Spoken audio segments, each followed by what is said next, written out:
注意看，黑人选手在中国赢了比赛太嚣张，竟敢大张旗鼓扬言中国拳坛没有能打的。为何这个黑色的家伙如此嚣张跋扈蛮横不讲理？那是因为他击败了中国新任拳王董鑫，于是便认为中国搏击是世界上最垃圾的搏击组织。黄种人想在搏击擂台上立足，必须要经过黑人的同意。还有一次，这家伙击败了一位来自少林寺的得道高僧，台下的武僧一龙都吓得瞪大了眼睛。然而这个黑人拳王则是在镜头面前耀武扬威，此等行为彻底惹怒了少林寺和中国武术协会，全都恨透了这位法国黑人拳王。为了让法国黑人选手得到应有的惩罚，多位武术协会代表人就推荐了蒙古野狼保英仓，他是董鑫的师弟，同时也是最有资格挑战黑人选手的中国人。此时的黑人选手还未意识到事情的严重性，殊不知等下保英仓就会让森巴认识到中国搏击的恐怖。话就不多说了，来让我们欣赏一下保英仓的精彩表现。请长按3秒点赞，比赛开始。我们来看这场4国对抗赛的第4场比赛，由中国选手野狼保英仓对阵的是森巴库里巴里。森巴库里巴里之前战胜了野狼保英仓的师兄董鑫，现在保英仓一来之后占据了比较大的优势。保英仓能不能为咱们中国战队拿下今天晚上的第1场胜利呢？我们非常期待。保英仓现在森巴库里巴里处在一个防守的状态，他不断的退后，现在双方回到了擂台的中央。保英仓啊，加油啊！以保英仓的个人实力来讲，暴揍一个小小的黑娃子还不是信手拈来。为了给师兄董鑫报仇，保英仓在赛前做了非常充分的准备。对于黑人选手来说，击败董鑫一人并不是最终目的，称霸中国拳坛才是黑人选手的最终目标。也不知道森巴是哪里来的自信，竟然敢接受保英仓的挑战。事已至此，那就让保英仓好好收拾黑人选手一顿吧。保英仓的身高臂展呢都比对方占据优势，看看有没有 KO 的机会。有没有 KO 的机会？现在用砸拳、爆锤不断的锤击森巴库里巴里。保英仓有机会，裁判会不会判 TKO 呢？现在裁判还没有判罚。第1回合比赛进行到1分20秒。黑人选手坚强地站了起来。经过刚才那一波猛烈进攻，保英仓貌似已经看透了黑人选手。还没等黑人选手喘口气，保英仓就拿着拳头攻进了黑人选手内围，连续的重拳打得森巴嗷嗷惨叫。即便如此，保英仓的拳头依然没有要停止的打算，继续拿着拳头殴打欠收拾的黑人选手。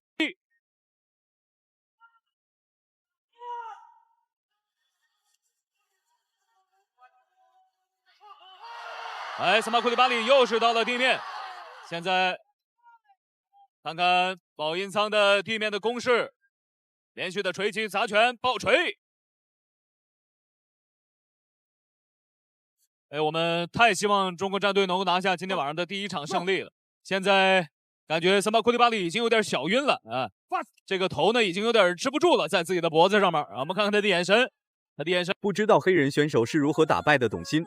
在保英仓面前，黑人选手显得特别狼狈不堪，甚至到了一碰就碎的地步，差点连第1回合都没撑过去。此时的黑人选手化身成为了一个会移动的沙袋，来供保英仓练拳使用。这场比赛1回合比赛如果是4次击倒的话，那比赛就要判负了啊！在第1回合还剩下只有10秒钟的时间。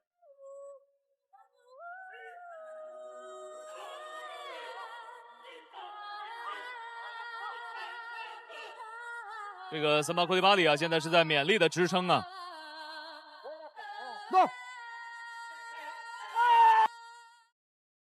好，来看双方第2回合的比赛。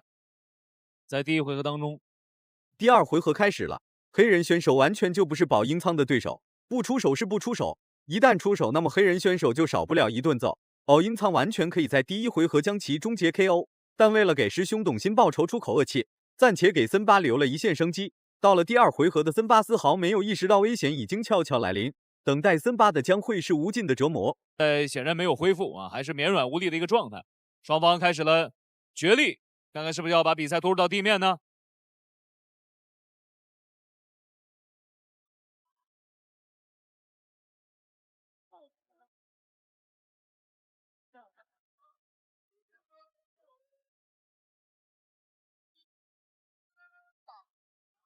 现在保英仓的出拳也是试探性的啊，没有用上全力。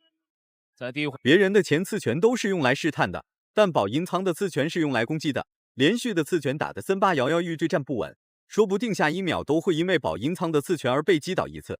多次挨到重击的森巴变得非常老实，在宝银仓面前表现得很狼狈，根本无法与宝银仓展开正面对抗。只要宝银仓是处于主动进攻的一方，那么森巴就永远没有发起有效进攻的资格。看对方。现在现场情绪的起伏，现在现场观众的情绪也是非常的高昂啊。确实，咱们中国功夫区全能技的战队太需要一场胜利了。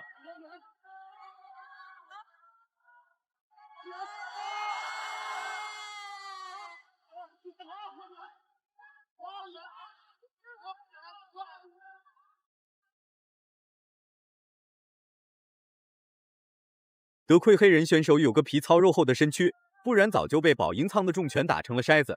此时的宝银仓并不着急对森巴发起主动进攻，只是把所有的重心放在了戏耍玩弄上面。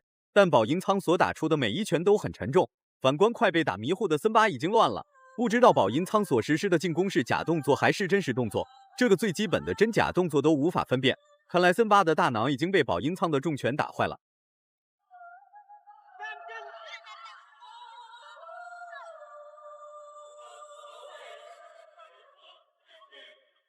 虽然摇摇欲坠，虽然站不太稳，失去了平衡，但是他还是能坚持啊，这就是森巴库利巴里的特点。加油！加油！加油！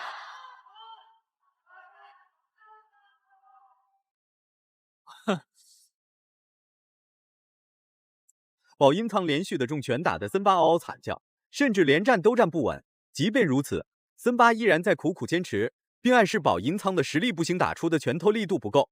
好家伙，挨揍还这么理直气壮。是。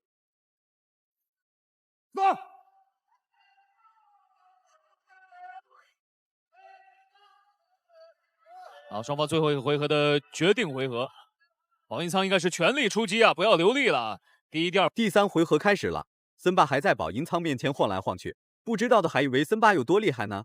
殊不知，森巴已经被宝银仓整整暴揍了2回合。到了第3回合的森巴也少不了一顿揍，占据全方位优势的宝银仓一点都不慌，继续与森巴展开正面对抗。能暴揍森巴3个回合，尽量不要提前结束比赛，那样的话就便宜了森巴这小子。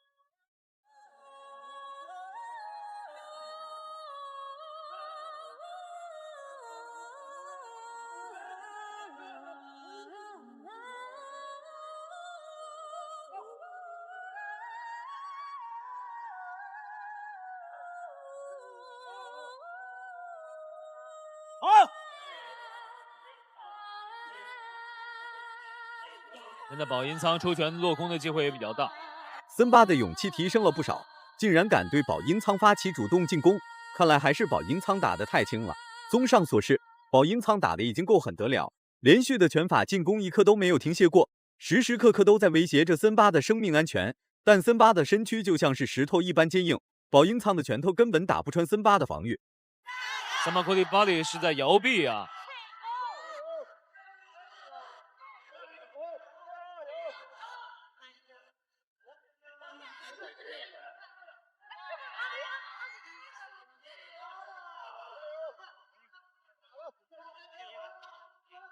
两位选手这个体能消耗都非常大。